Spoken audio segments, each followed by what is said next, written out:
5 días faltan para la segunda vuelta presidencial en Colombia. Este domingo 17, los candidatos Iván Duque y Gustavo Petro van a disputarse la Casa de Nariño. 819.398 colombianos residentes en el exterior ya han comenzado a votar desde el día de ayer.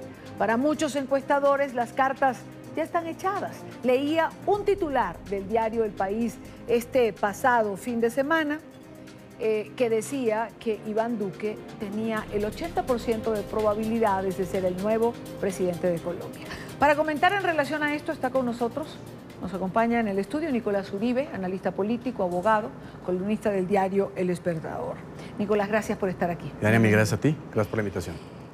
¿Tan definidas están ya las elecciones en Colombia? Es que me llamó la atención ese titular del diario El País de España el fin de semana. La verdad es que hasta que no exista la votación no podríamos decir que está muy definido, pero las cifras sí son muy claras.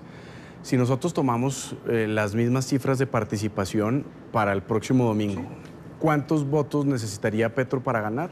Estamos hablando que requeriría 4.5 millones de votos. Mientras que de esos votos huérfanos que quedaron de la primera vuelta, Iván Duque necesitaría 1.9 millones de votos. Es decir, que de cada 10 votos huérfanos de la primera vuelta, Iván Duque necesitaría 3 para hacerse la presidencia, mientras que Gustavo Petro necesitaría 7.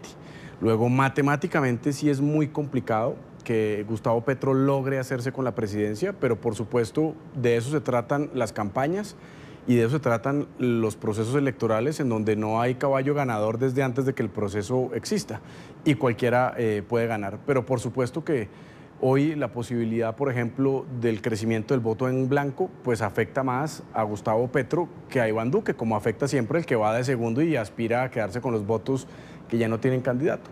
Luego, yo sí creo que hay una alta probabilidad de que Iván Duque sea el próximo presidente de Colombia, pero por supuesto que hasta la autoridad electoral no lo certifique de esa forma, uno no podría garantizar que esto es así. Evidentemente, ¿no? Las elecciones se ganan cuando se cuenta el último voto.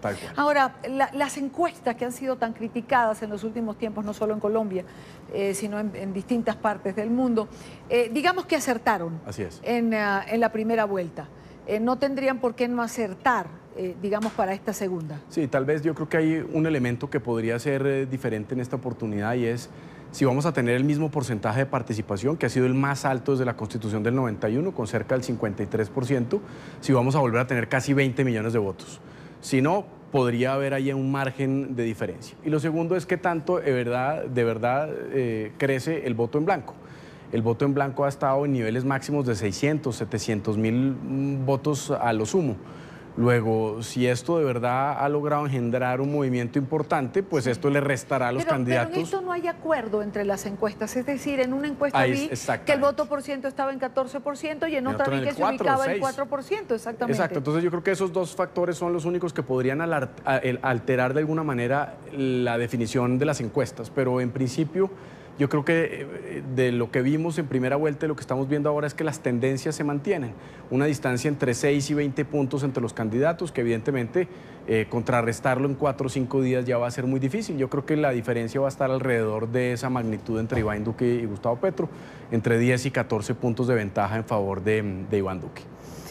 Fue un fin de semana, este que pasó en Colombia, un fin de semana de apoyos, es decir, podía ver en internet, abrir un artículo de algún periódico o buscar alguna noticia, y fue un fin de semana en que se decantaron apoyos. Todos los articulistas decidieron decir yo voto aquí o voto allá, los empresarios, los otros partidos también cantaron sus apoyos, es decir, cada quien sabe en este momento en Colombia quién está con quién.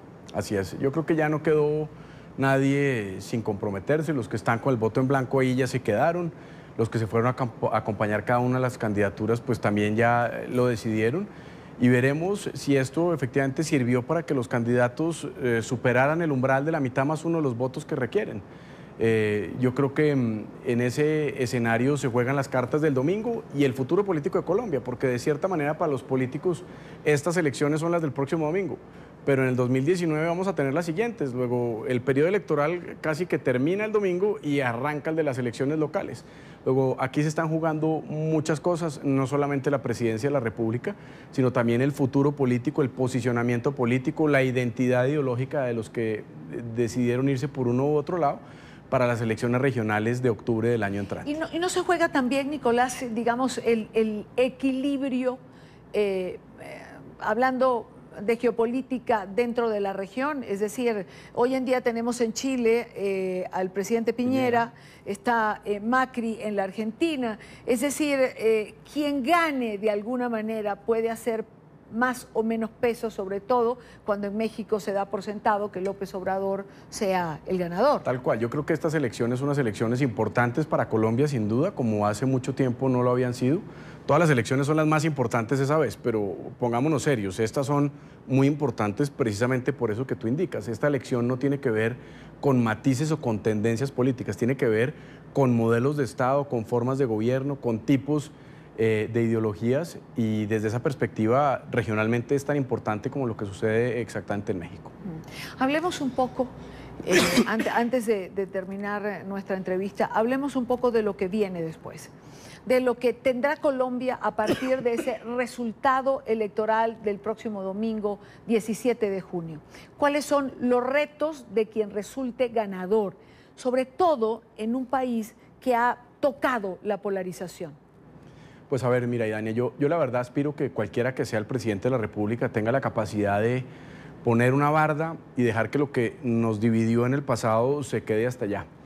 Yo no creo que Iván Duque, por ejemplo, tenga la idea de seguir replicando la división entre colombianos que votaron por el sí o por el no, los que son uribistas o santistas y demás, la guerra o la paz. Yo creo que eso sería un error para Colombia y deberíamos superarlo. En caso de que sea Petro, yo esperaría que pasara exactamente lo mismo. Un presidente no puede gobernar con una sociedad completamente dividida, y creo que ambos representan un cambio desde diferentes perspectivas que les ayudarían a cada uno, por supuesto, desde su manera, a poner un fin a lo que hemos vivido, a poner un límite a la controversia, y así sea que los colombianos tengamos la oportunidad por pelear por cosas diferentes a las que hemos venido haciéndolo en los últimos 16 años.